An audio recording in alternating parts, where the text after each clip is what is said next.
નમસ્કાર.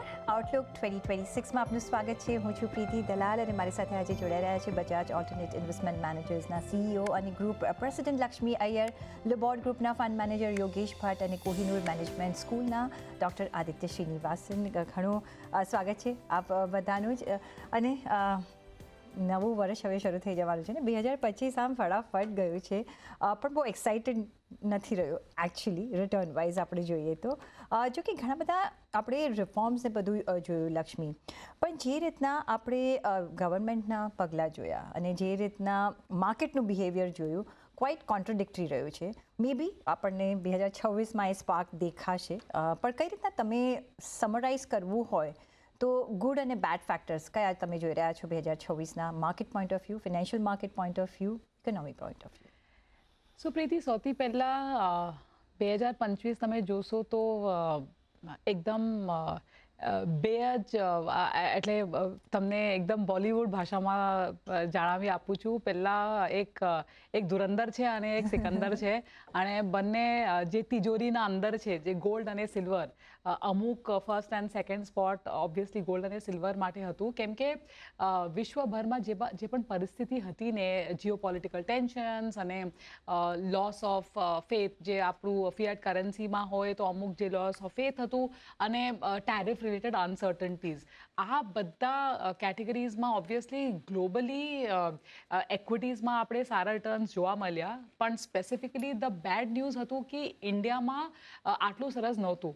પણ આ બેડમાં જ તમે ગુડ ન્યૂઝ તમે જોશો તો છેલ્લા 4 વર્ષમાં, આ 25 છે પણ એની પહેલાં જે છેલ્લા 4 વર્ષ હતું, ત્યાં આપણે ઓબ્વિયસલી સ્પેક્ટેક્યુલર રિટર્ન્સ જોવા મળ્યું હતું ઇન્ડિયામાં. તો ઇન સમ સેન્સ એક ટાઈમ કરેક્શનની પરિસ્થિતિ પણ હતું, એટલે the bad news itself is morphing into good news, કેમ કે 7-7.5% જે આપણે રિટર્ન જોયેલા બ્રોડ માર્કેટ્સમાં, એ ખરાબ નથી કમ્પેર ટુ જે રશિયાની માર્કેટમાં ફોર એક્ઝામ્પલ તમે જોશો તો આઈ થિંક ધ મેટામોર્ફોસિસ જેવી રીતે થયું છે 2025માં, ટિપિકલ જે ચાઇનીઝ કેલેન્ડરના પ્રમાણે 2025 was the year of the snake.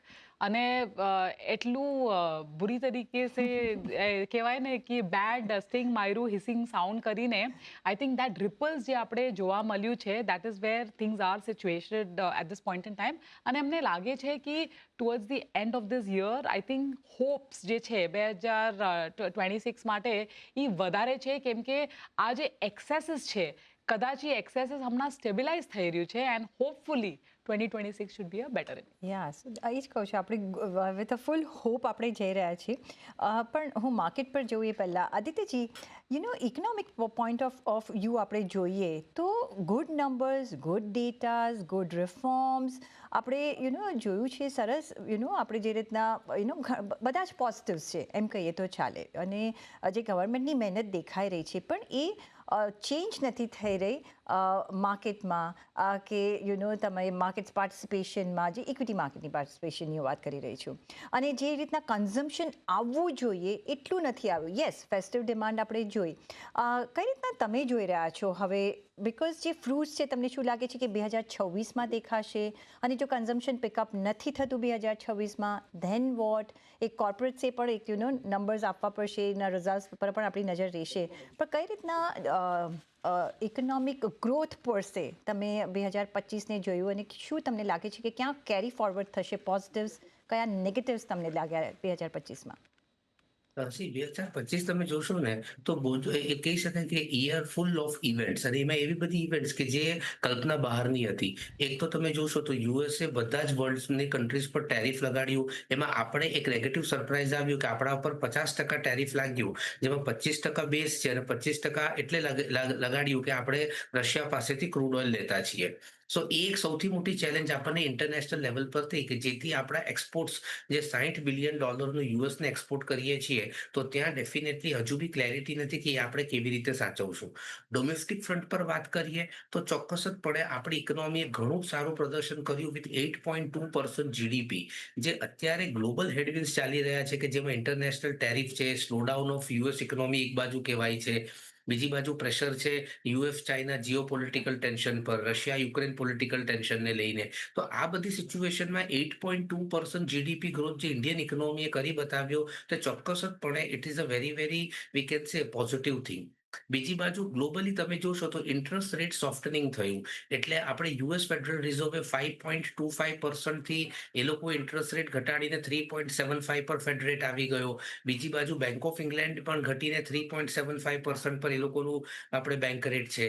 આપણા આરબીઆઈ પણ ખૂબ જ મહત્વનો ભાગ ભજવ્યો અને જે આપણો રેપો રેટ બેઝિકલી 6.5% પર હતો તે અત્યારે 5.25% પર આવ્યો છે. જોકે આરબીઆઈ હજુ બી કહ્યું છે કે જો જરૂર હશે અને ઇકોનોમિક ડેટાના બેઝિસ પર ડિસિઝન લેવાશે તો આગળ જઈને કદાચ ફેબ્રુઆરી 2026માં હજુ એક 0.25 બેઝિસનો રેટ કટ આવે. એટલે ઇકોનોમિક ફ્રન્ટ પર આપણે ઘણું સારું પરફોર્મ કર્યું છે 2025માં. જે જીએસટીમાં પણ આપણે ઇન્સ્યોરન્સ અને હેલ્થ સેક્ટરમાં જે જીએસટી ઝીરો કરી દેવાયું કે જેથી હું આજે 1 લાખનું પ્રીમિયમ ભરું છું મેડિકલનું, તો એના પર મને 18% જીએસટી લાગતું હતું તે સીધું બચી ગયું. So that was a major saving for a common main અને એ પૈસો આપણને કન્ઝમ્પશન તરફ આવતો દેખાયો. પણ ઓફકોર્સ કોર્પોરેટ ફ્રન્ટ પર હજુ પણ થોડી ચેલેન્જીસ છે. તમે જોશો તો નિફ્ટી 50માંથી મોટે ભાગની કંપનીઓનું જે નેટ પ્રોફિટ હતો તે સિંગલ ડિજિટમાં હતો. નિફ્ટી 500 એનએસસી 500 કંપનીઝમાંથી બી 388 કંપનીઝનો જે નેટ પ્રોફિટ આવ્યો તે 7 થી 9% વચ્ચેનો હતો, એટલે કે સિંગલ ડિજિટનો હતો. તે કોર્પોરેટ અર્નિંગ્સમાં હજુ એ બધી વસ્તુઓ રિફ્લેક્ટ નથી થતી. જી. એટલે હું એવું માનું છું કે 2026માં આ જે બધા આપણે સ્ટેપ્સ લયા કે ઇન્ટરેસ્ટ રેટ્સ આપણે ઘટાડ્યું, એનું ટ્રાન્ઝિશન ઇફેક્ટ આપણે બેંક્સ જ્યારે કન્ઝ્યુમર્સને પાસ ઓન કરશે ફુલ્લી 2026માં, પ્લસ જીએસટી રેટ કટ થયું અને પ્લસ આજે ઓવરઓલ પોઝિટિવ સેન્ટિમેન્ટ એક જે છે ઇન્ડિયન ઇકોનોમી માટે, તો એનો એક સમ ટોટલ બેનિફિટ આપણને 2026માં જોવા મળશે એવું હું ચોક્કસપણે માનું છું. ઓકે, હા, તો ઓફકોર્સ 2026 આઈ ચેલેન્જીસ થિંક છે આપણે બહુ અત્યારે બી. હોપફુલ થઈને જઈ રહ્યા છે. આઈ હોપ કે આપણને ડિસઅપોઇન્ટ ન કરે. પણ Yogeshbhai, market point of view, because everybody જે માર્કેટમાં જેને નિવેશ કર્યો છે, ઇક્વિટીઝમાં જેમને નિવેશ કર્યો છે, થોડા નિરાશા રહ્યા છે. જો કે ગોલ્ડ સિલ્વરમાં જેનો નિવેશ હશે એને સરભર કરી આપ્યું છે. કઈ રીતના તમે જુઓ છો? એફઆઈઆઈઝ હજી ક્વેશ્ચનેબલ રહ્યા છે કે શું કરશે. ડીઆઈઆઈઝ આઈ ડોન્ટ નો કઈ રીતના, કારણ કે એ બધું આઈપીઓમાં કરી રહ્યા છે, એટલે જે મેઇન માર્કેટમાં જે પૈસા ફરી રહ્યા છે એ થોડા ઓછા ફરી રહ્યા છે. અને હજી તો ઘણા બધા આઈપીઓઝ આપણે આવતા જોઈશું નેક્સ્ટ ફર્સ્ટ ક્વાર્ટર ઓફ 2026માં. કઈ રીતના તમે જુઓ છો equity market with FIIs, without FIIs, with DIIs interest, without DIIs, not interest, but interest in IPOs? કઈ રીતના માર્કેટ ચાલી શકે છે? So, Pratibha, let's first analyze what has happened in 2025. Okay, so we are, YTD somewhere near 9% up on Nifty. Now the point is કે investors જે થોડા disappoint થયા છે એ કયા ઇન્વેસ્ટર થયા છે જે લોકોએ 2023-24 પછી એન્ટ્રી મારી છે. Now, if you go back for 5 years, as Lakshmi said, the CAGR return even still looks pretty decent. That is the first point. Bijou, FIIs na numbers, yes, it is definitely quite negative. In fact, if I add all the 5 years number, તમને surprise લાગશે 10 લાખ કરોડનું selling છે. Two બી precise 9.5 lakh કરોડનું selling થયું છે from the FIIs if I club all the 5 years. But in spite of that, the Nifty YTD, like calendar year returns, is positive for continuously 6 years. So broad market is actually, there is no mandi, right?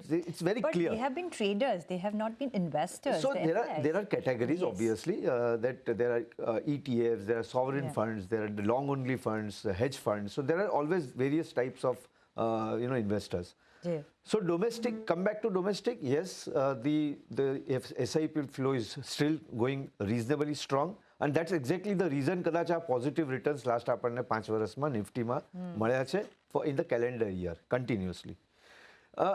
અને important છે કે ક્યાં disappointment છે, right? So of course every year there will be some sectors which will do well, some sectors which will not do well. Yeah. So if you take this year's summary, which is the best performing sector? Nifty is around 9% up. Okay, best return has come from metals, which is up.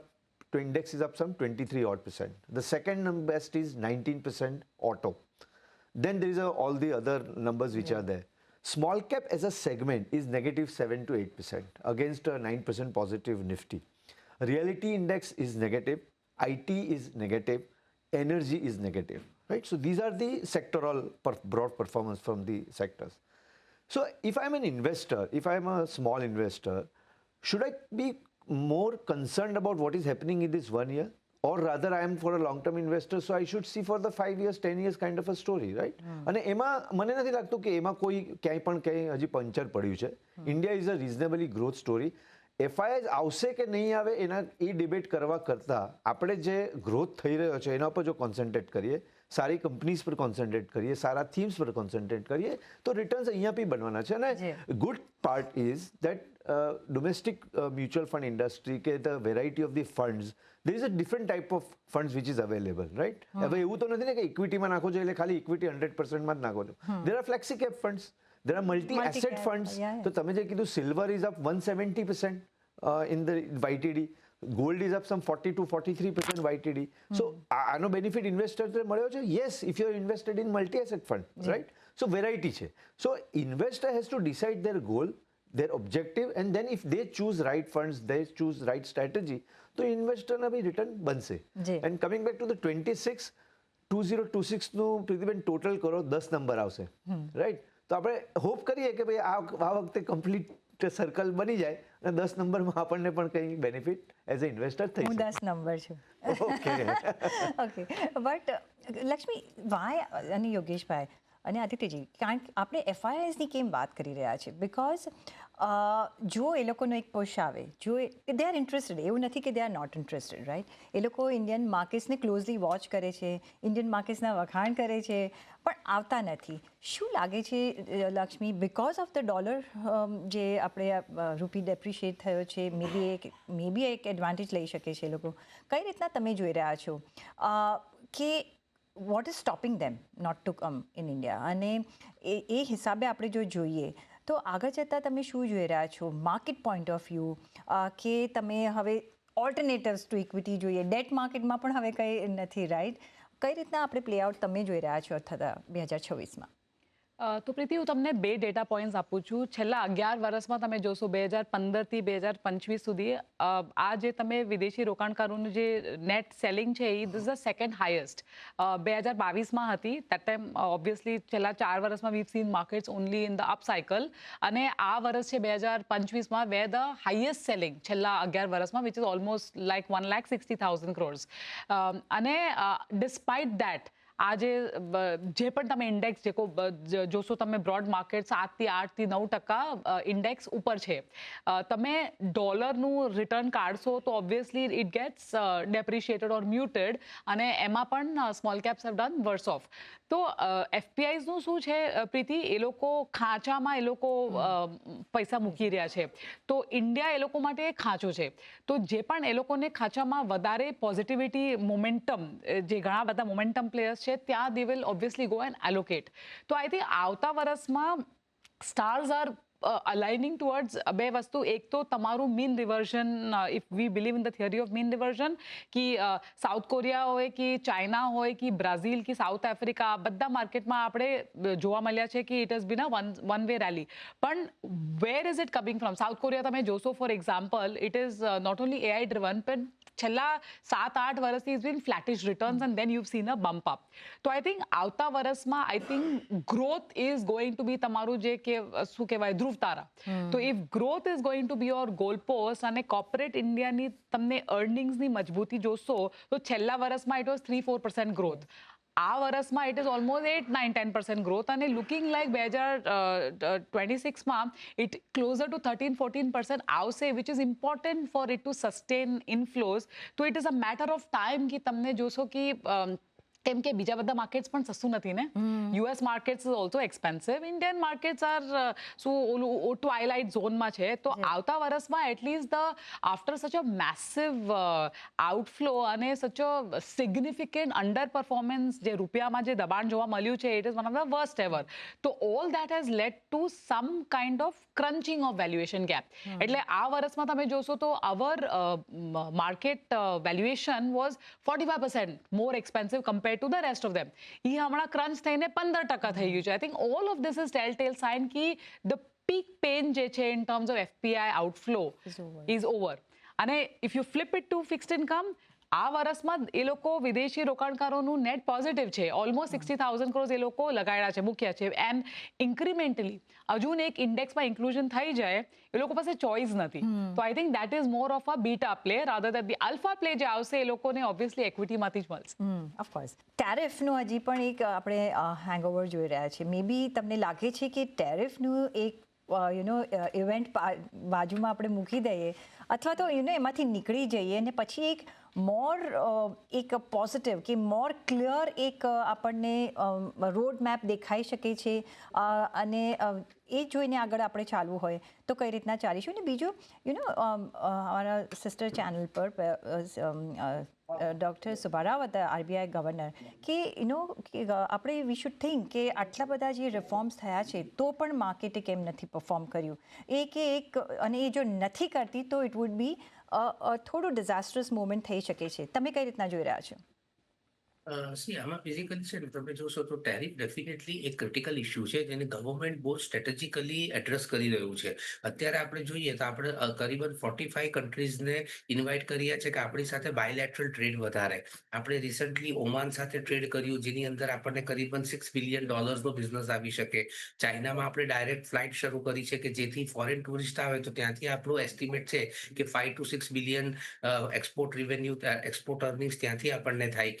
આપણે UK સાથે free trade agreement કરીએ છીએ. એટલે આ રીતે જે આપણે બધા એફર્ટ્સ નાખી રહ્યા છીએ તો હું માનું છું કે ટેરિફની ઇફેક્ટ ઓફસેટ ડેફિનેટલી થઈ જશે, પણ એની થોડી ઘણી હિટ તો રહેવાની જ છે કારણ કે આપણો આઈટી જે એક બહુ જ મેજર સેક્ટર છે કે જેની અંદર આપણે $280 બિલિયન ની આપણી આઈટી ઇન્ડસ્ટ્રી છે ને જેમાં 80% બિલિંગ ડોલર્સમાં થાય છે. તો એ એક ડેફિનેટલી થોડો ઇશ્યુ રહ્યો છે. સેકન્ડ, ઇન્ડિયન કંપનીઝ અત્યારે એઆઈ, મશીન લર્નિંગ આને કેવી રીતે રિસ્પોન્ડ કરે છે એ પણ એક ક્રિટિકલ ફેક્ટર રહેશે 2026 ઓનવર્ડ્સ. આપણે 22-30 આજે 10 વર્ષનો દાયકો જોઈએ તો આ 31 ડિસેમ્બરે પહેલા 5 વર્ષ પતે છે જેમાં આપણે કોવિડ જેવી હોનારત જોઈ કે જેમાં વિશ્વભરના લોકોએ જીવ ગુમાવ્યો, ઘણા બધા પ્રોબ્લેમ્સ થયા, પણ છતાં પણ ઇન્ડિયા એક સ્ટ્રોંગ પ્લેયર તરીકે આપણે આમાંથી બહાર આવ્યા, આપણી ઇકોનોમીએ રિકવર કર્યું અને અત્યારે આપણે વર્લ્ડની ફાસ્ટેસ્ટ ગ્રોઈંગ ઇકોનોમી છીએ અને આપણી સાઇઝ પણ $4.187 ટ્રિલિયન છે. હું એવું માનું છું કે જે રીતે ગવર્મેન્ટ સ્ટ્રેટેજિક રિફોર્મ્સ કરી રહી છે, એફર્ટ્સ નાખી રહી છે, તો ભાઈ 2029-30 we should be close to $8 trillion. એટલે એની અંદર ટેરિફનો એક મુદ્દો છે ને તે એક ટ્રાન્ઝિશનલ મુદ્દો છે. એ અત્યારે ઇમિડિયેટ ઇફેક્ટ કરશે પણ લોંગ ટર્મ ઇન્ડિયન ગ્રોથ સ્ટોરીને હું નથી માનતો આના લીધે કંઈ પણ ઇફેક્ટ આવશે. પ્લસ જે રીતે આપણે ડોમેસ્ટિક કન્ઝમ્પશનને સ્ટ્રોંગ કરી રહ્યા છીએ અને ડોમેસ્ટિક ઇકોનોમી એક્સપાન્ડ થાય તો એકવાર ફોરેનથી થોડો બિઝનેસ ઓછો પણ આવે તો એ આપણે અહીંયા ઓફસેટ કરી લેશું. એટલે આ રીતે તમે જોશો તો ઓવરઓલ આપણી ઇકોનોમી એક સારા એવા સ્ટેન્ડ પોઈન્ટ પર છે. લો ઇન્ફ્લેશન, લો ઇન્ટરેસ્ટ રેટ અને સ્ટ્રોંગ જીડીપી ગ્રોથ રેટ. તો ફોરેન એમએનસીઝ બી ક્યાં સુધી આપણને ઇગ્નોર કરશે? હમણાં જસ્ટ તમને એક વીક પહેલાની વાત કરું તો ફોક્સકોન કંપની જે કર્ણાટકમાં ઓલરેડી એમનો એક પ્લાન્ટ છે, અત્યારે બીજો પ્લાન્ટ મોબાઈલ મેન્યુફેક્ચરિંગ યુનિટનો નાખે છે કે જેમાં 30,000 ફક્ત ઇન્ડિયન લેડીઝને, વર્કર્સને જોબ મળશે. તો આવી કેટલી બધી એમએનસીઝ જો ઇન્ડિયામાં પોતાના પ્લાન્ટ્સ નાખે છે કે મેક ઇન ઇન્ડિયાની અંદર આપણો જે કોમ્પિટિટિવ લેબર ફોર્સ છે એનો બેનિફિટ લઈ ઇન્ડિયાને એક મેન્યુફેક્ચરિંગ હબ તરીકે જોઈ રહ્યા છીએ. આજે આઈફોનનું શિપમેન્ટ આપણા ત્યાંથી ફોરેનમાં સૌથી વધારે થાય છે એઝ કમ્પેર ટુ યુએસ, કે આઈફોન તો ત્યાંની કંપની છે. તો આ બધા ફેક્ટર્સને જોતા છે ને હું એવું માનું છું કે આવનારા ટાઈમમાં ટેરિફનો મુદ્દો પણ આપણને એટલું નુકસાન નહીં પહોંચાડી શકશે. હા, એક ઇમ્પોર્ટન્ટ ફેક્ટર એ છે કે આપણી ડોમેસ્ટિક કંપનીઝ એક્સપાન્ડ કરે, જોબ ઓપોર્ચ્યુનિટીઝ ઊભી કરે આપણા યુથ માટે, કારણ કે આપણું યુથ જ આપણા માટે ડેમોગ્રાફિક ડિવિડન્ડ છે. એટલે જેટલી વધારે જોબ્સ ઊભી થશે એટલી ઇકોનોમી સ્ટ્રોંગ ફૂટેજ હશે અને સસ્ટેનેબલ જીડીપી ડેવલપમેન્ટ થશે. એબ્સોલ્યુટલી. અને જોબ ક્રિએશન ક્યારે થશે જ્યારે કેપેક્સ જરા વધે છે, એક્સપેન્શન થાય છે. પણ Yogeshbhai, coming back to equity markets અને એઆઈ, આપણે બધાએ એઆઈની જ વાત કરી છે, મોસ્ટ બધા ઇન્ક્લુડ કર્યું છે, રાઈટ? ઇન્ડિયા થોડું બિહાઇન્ડ છે અહીંયા આપણે જોઈ રહ્યા છીએ. તો આઈટી જે સેક્ટર છે જેમાં તમે કહ્યું કે નેગેટિવ રિટર્ન્સ આવ્યા છે અને સેક્ટર રોટેશન હમણાં ક્વાઇટ ફાસ્ટ થઈ રહ્યું છે અને આઈટીમાં આપણે જોઈ રહ્યા છીએ કે વેલ્યુએશન વાઇઝ હમણાં સારું છે, રાઈટ? જો 2026 માટે તમારે જો નિવેશ કરવું હોય તો તમે આઈટી સેક્ટર જોશો, કયા સેક્ટર્સ જોશો? અને IT from the point of view driven by AI or just like તમે કઈ રીતના કયા પરિબળો સાથે તમે આ સેગમેન્ટને જોશો? અને પ્લસ ઓફકોર્સ ફિનાન્શિયલ્સ આપણે જોઈ રહ્યા છીએ, મેટલ જોઈ રહ્યા, પાવર, બીજી આ બધી જે એનર્જી છે સિનર્જાઇઝ થઈને ક્યાં આગળ વધતી તમને દેખાઈ રહી છે? So let's talk very attractive જે છે અને અત્યારે થોડું એમાં મોમેન્ટમ પકડાયું છે ફોર રાઇટ રીઝન. એ જે કોમોડિટી આખું એક સેક્ટર છે, રાઈટ? અને commodity always works with the concept of demand and supply. Now, zinc, I am giving you just an example, right? So, zinc, globally, if you see, there are some closures which has happened, and that's the reason why the prices are shooting up. Copper, for example, another example, right? So, typically, commodity cycle, જે સિલ્વરમાં થયું, short squeeze અત્યારે આપણે બધાએ જોયું. So, typically, 26 also seems that commodities will do well. Of course, mind you, we are not at a very, very cheap level. We are already બહુ જ high levels પર with છે. 23% metal index already delivered in 2025. But still, I feel 26 can have some positive rub-off effect for metal as a sector. Financials obviously is always going to be an attractive sector, but broadly I would say that એમાં તમે choose and pick કરો of the sub-segments. કારણ કે હવે ફિનાન્શિયલ્સ કઈ simple banking નથી. It's vast. It's a vast, એટલે PSU bank, private banks, asset management companies, private wealth companies, brokers, NBFCs, insurance, yes. CDSL kind of names, all this. So it's just a very vast bucket. અને એમાં તમે select કરી શકો જે overall definitely will do well. તમે ક્યાં choose and pick કરશો? I would still choose select PSU banks Okay. rather than private banks. મને થોડુંક વેલ્યુએશનમાં attractive એ લાગી રહ્યું છે. અને plus I would obviously asset management companies looks pretty decent even at these levels also because it's a long haul for India as a country. અને 80 લાખ કરોડનું જે આપણું asset management companyનું total AUM છે, જી. I feel we will go much higher about from these levels also. So that is the other segment which is looking attractive. જે contra છે, તમે જે સેક્ટરનું નામ લીધું IT is absolutely an contra bet. play at this Yes, level. Okay. yes. So if I am a contrarian investor, yes, I will put some allocation into IT. Not maybe it is at the bottom, I would say, but still a bottom formation માં બી જો તમે entry મારો, તો then as an investor you will get in the future. So IT as a sector I will choose. Coming back to the point કે એમાં AI નું contribution કેટલું છે, let's not debate right now that whether our companies are, કારણ કે pure AI play તો અત્યારે આપણી પાસે છે જ બહુ નહીં. કમ્પ્લીટલી મારા ખ્યાલથી એક કે બે કદાચ હશે, એ બી સ્મોલ કેપ કે મિડ કેપ સેગમેન્ટમાં હશે. પણ આ જે બ્રોડ લાર્જર કંપનીઝ ઓલ્સો છે જેનું કદાચ અત્યારે કોન્ટ્રીબ્યુશન ઓછું છે, over a period of time if they succeed there we will get some returns. પણ yes, it is not at a bottom, growth is not that handsome in the IT sector, but balance sheets are strong, cash flows are strong, so Order those book are the is arguments strong, which yes. is favoring that particular sector. Dark horse તરીકે I would select pharma. Also is has been underperforming for last 3-4 years as compared to broad markets, અને એમાં મને લાગે છે opportunities are there to invest, right? તમે Which stocks કયા પકડો. સ્પેસમાં? Maybe CDMO as a space you can select. Even some of the API companies also you can have some participation there. Chemical as a complete contra again is a sector which has not delivered any return for various reasons, Chinese issues હોતા બધા. એ પણ આખું એક contra segment તરીકે ઉભી રહ્યું છે. So I would create this kind of a bucket or basket જેમાં there will be some contribution from contrarian sectors, some contribution from the traditional banking as a financial as a sector, અને મોમેન્ટમમાં જે અત્યારે થોડું metals ચાલી રહ્યું છે. So this will be the broad combination of the portfolio. Lakshmi, global factors કેટલું dominate કરી રહ્યા છે ઇન્ડિયન ફેક્ટર્સ અને ઇન્ડિયન માર્કેટ્સ પર, અને જે આપણે ગોલ્ડ અને સિલ્વર અને મેટલ્સની જે રેલી જોઈ રહ્યા છે, કેટલો role central banks are still buying, right? અને હવે તો અમુક સેન્ટ્રલ બેંક સિલ્વર પણ બાય કરી રહી છે. કઈ રીતના તમે આ ટ્રેજેક્ટરી જોઈ રહ્યા છો? બિકોઝ ઓફ ધ અનસર્ટનિટી કયા રીઝન્સ તમે જોયા છે કે મેટલ કેન ઓવરશાઇન, હજી પણ continue overshining in next year too? આપણે કઈ રીતના રીડ કરવું જોઈએ? તો એક તો જે ડિમાન્ડની જે મજબૂતી છે ને એ બધા તરફથી છે. રિટેલ છે, કન્ઝ્યુમર્સ, ઇન્સ્ટિટ્યુશન્સ છે, ગ્લોબલ સેન્ટ્રલ બેંક્સ છે, અમુક ગોલ્ડ અને સિલ્વરમાં, સ્પેસિફિકલી ગોલ્ડ અને પછી સિલ્વરમાં. અને જે સપ્લાય ડાયનેમિક્સ છે, આવી રીતે નોટ છાપવાની મશીન નથી કે ગોલ્ડ છાપો તમે સિલ્વર છાપો, તો ઓબ્વિયસલી એ તો થવાનું, તો એ નથી થવાનું. તો અમને લાગે છે કે આ જે મજબૂતી ડિમાન્ડનું છે એ ચાલશે હમણાં going into 2026. That's point number 1. પેસનું થોડું એમ થેમ થશે કેમ કે આ ટાઈમ બધા ઉસેન બોલ્ટ જેવા એકદમ સ્પ્રિન્ટ કરીને ભાગ્યા છે, પણ એમ લાગે છે થોડું પેસ ઓછું થશે કેમ કે પ્રોફિટ બુકિંગ પણ આવશે, એટલે હેજ ફંડ્સથી જે મોમેન્ટમ ટ્રેડર્સ છે, તો એ અમને લાગે છે. પણ ઓવરઓલ જે ટ્રેન્ડ છે એ કાયમ છે. આ એક વર્ષનું નથી થીમ, અમને લાગે છે આવતા 3-4-5 વર્ષની થીમ લાગે છે. કેમ કે જે ગ્લોબલ મેક્રો સિચ્યુએશન છે એ હજુ પણ ફ્લુઇડ છે. અને linking that to India micro story છે પણ મેક્રોથી કમ્પ્લીટલી ડિવોર્સ નથી. તો જે મેક્રોની પ્લે છે એ બહુ જરૂરત છે માઇક્રો પ્લે એકદમ પ્લે થવા માટે, અને ગ્રોથ ડાયનેમિક્સ બધું ઇન્ડિયામાં એકદમ ઇન્ટેક્ટ છે. પણ રેગિસ્તાનમાંથી જે ધૂળ ઉડે, ડસ્ટ ઉડે તો આપણી આંખમાં પણ આવશે ને. તો ઓબ્વિયસલી તમે ઓએસિસ છે હમણાં ઇન ધ ડેઝર્ટ, પણ you can't be completely bereft from the sandstorm. તો દેટ કોરિલેશન આવતા 2026માં પણ ઇટ્સ વેરી વેરી ક્રિટિકલ. પણ ઇન્ક્રિમેન્ટલી જે પણ આપણું ઇન્ટરનલ રેઝિલિયન્સ વધે એટલે, and I completely agree with both Yogesh અને આદિત્ય, કે ઇનવર્ડ ફેસિંગ જે થીમ્સ છે ધ રેઝિલિયન્સ વધારે ત્યાંથી આવશે. And of course global factors have to support.